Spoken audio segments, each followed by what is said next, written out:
Greetings, fellow financial enthusiasts, and welcome back to The Elite Economizer, your go-to source for decoding the secrets of financial success.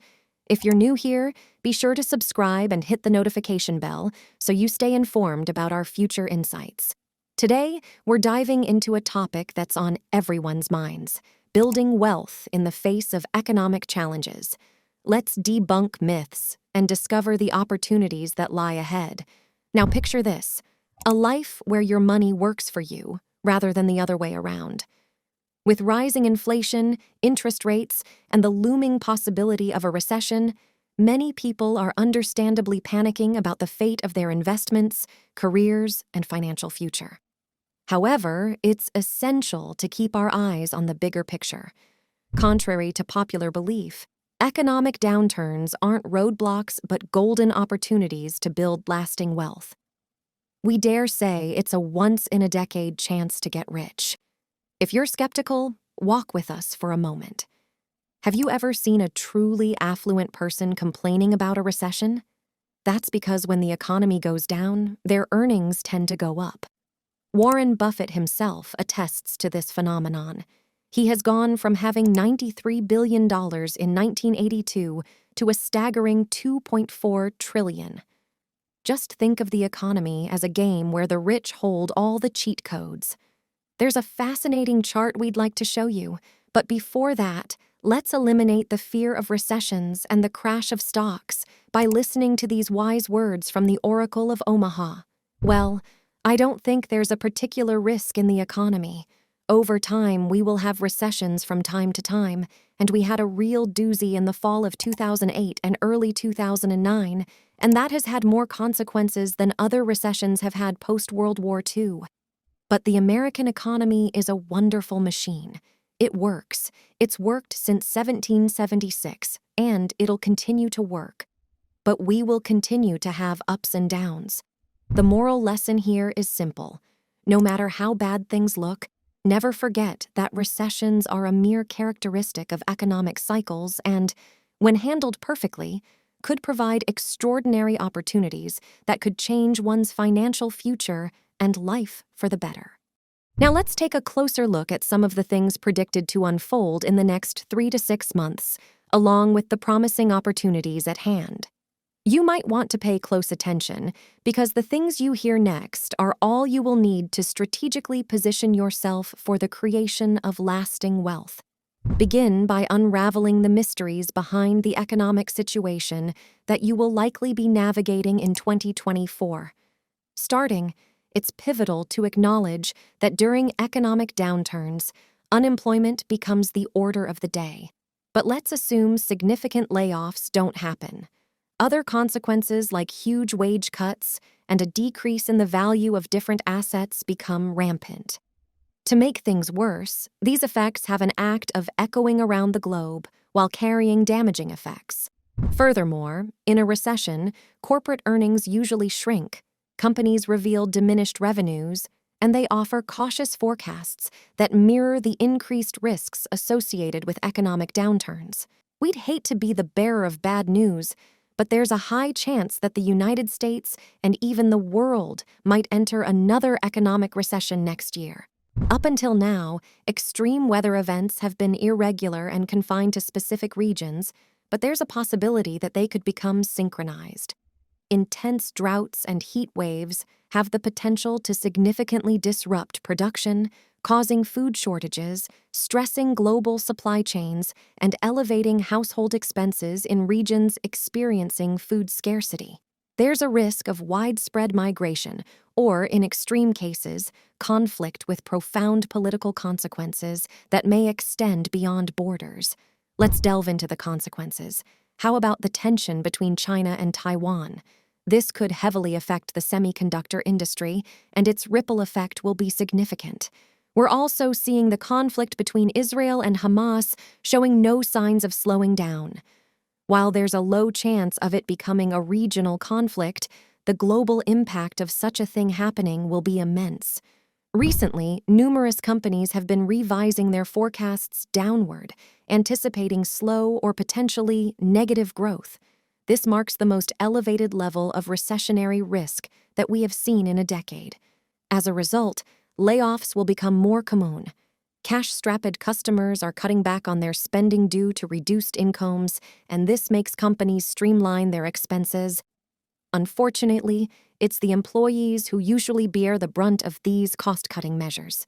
Firms want to save money by reducing their wage bill. Make no mistake, companies are already implementing mass layoffs. According to Bank of America, the United States is poised to lose approximately 175,000 jobs per month. Skeptical? Let's paint the bigger picture here by looking at just 4 companies out of the hundreds that are planning to downsize. Let's start with Nokia, the Finnish telecom company. It's letting go of up to 14,000 employees as part of its cost-cutting measures, impacting a workforce of 86,000 globally. Paramount Global is set to close Showtime Sports Division at the end of the year, and this will also result in unspecified layoffs. Additionally, Rolls-Royce is trimming 2,500 jobs worldwide to address years of underperformance, affecting approximately 6% of the engine maker's total workforce. And let's not forget the fact that Stack Overflow has laid off 28% of its staff merely a year after doubling its workforce. You're probably wondering how all this bad news translates into golden opportunities for investors and the average Joe to take advantage of, aren't you? Well, let's begin with real estate. While these markets tend to vary significantly by region, some areas may continue to flourish in any economic situation. A decline in nationwide housing is quite rare. Over the past 6 decades, there have been only a few times where home prices suffered from significant drops exceeding 15%. Presently, experts on Wall Street agree that national housing prices might see a 10% decrease in a more pessimistic scenario.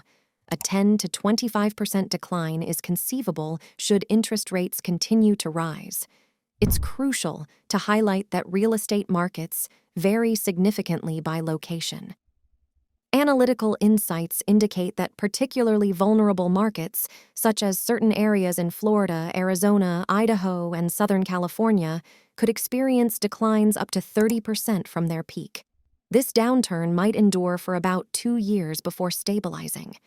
In the larger picture, these shifts might not greatly affect homeowners, especially those with fixed-rate mortgages intending to stay put for the next 5 to 10 years. But for those considering property investment or new purchases, this downturn could present appealing opportunities, a topic we'll delve into shortly. But for now, let's talk about the second point, which concerns cash. Historically, cash has been perceived as a less-than-ideal asset, given its tendency to lose value against inflation. However, when other asset classes face declining values, cash emerges as a safe haven for preserving wealth. Having a dedicated emergency fund becomes especially valuable in situations where you might need to draw from your assets, especially in the event of a layoff. Ideally, an emergency fund should encompass a minimum of 3 to 6 months' worth of your living expenses, including rent, utilities, food, and medications. It's also worth noting that, as of 2018, cash stood out as the best-performing asset class. People who have saved in high-yield savings accounts outperformed the market.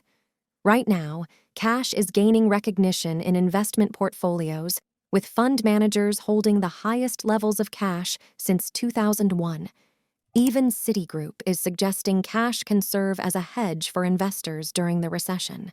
Historically, during recessions, the value of gold has seen an increase. For instance, in 1973 and 1974, when the stock market declined by 17.37% and 29.72%, gold rose by 73.49% and 67.4% in those same years. Similar patterns can be observed in 2002 and 2008. While one can argue that this trend isn't universal, it has been proven true in many stock market downturns over the years. Gold can be considered a sensible asset during times of economic turmoil. This is echoed by Joseph Sherman, the CEO of Gold Alliance, a precious metal supplier who once said, During recessions, when paper assets like stocks and bonds are depressed, company employees feel the pressure, and they tend to run to the safety of gold, which explains its surge. Think of it as a bet against the dollar during recessions.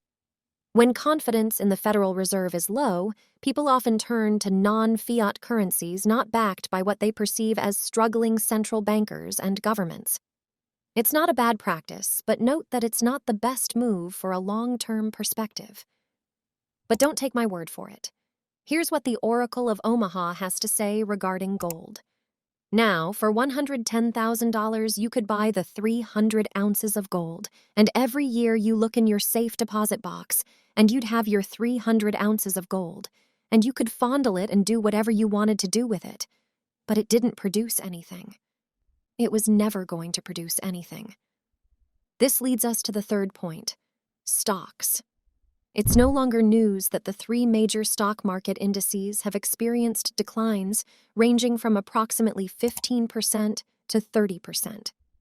According to analysis from J.P. Morgan and Goldman Sachs, there is a possibility of another 20% drop from the current levels. However, historical data since 1946 indicates that the average bear market decline has been close to 30%, with the most severe case occurring in 2009 when the S&P 500 plummeted by a staggering 54% from its peak. When we factor in the onset of a recession, bear markets tend to fare even worse, experiencing an average decline of 34%. Historically, the absolute bottom is often reached when investors capitulate, signaling that it could be an opportune moment to start anticipating a recovery and a subsequent market rebound. Now, with all of that out of the way, let's explore why this impending recession might present a golden opportunity to make you rich and build generational wealth. First and foremost, the competition will be reduced. As stated earlier, larger companies tend to play it safe and either cut back on expenses or face closure when the going gets tough. However, one man's poison could be another man's favorite meal. This could open up opportunities for smaller, more agile businesses to step in and make a name for themselves. Research indicates that companies maintaining their advertising efforts during recessions can enhance their value and achieve positive growth even after economic downturns. This underscores the potential for smaller companies to thrive when their larger counterparts are scaling back. While economic downturns are often seen in a negative light, it's essential to change this perspective. A declining market translates to more affordable assets. For instance, whenever you see a stock decline by 50%, it means you could buy it for 50% cheaper. For those in a position to invest, that's a crazy discount. Remember when Warren Buffett said he loved it when the price of stocks dropped? Well, that's because he knows it's a golden opportunity to make more money. Just take a look at this bold statement regarding investing during economic recessions. I can't predict recessions. If you guaranteed me there would be a recession next year, I would be buying and selling the same securities I'm buying and selling today. Never forget that after every bear market, a bull market follows. This pattern is supported by historical data. During recessions, the S&P 500, for example, has historically declined by an average of around 30%, with a median drop of 25%. However, after these stocks hit their lowest point, the subsequent year often sees an average return of 42%, and within 2 years, the market typically rebounds by an average of 60%.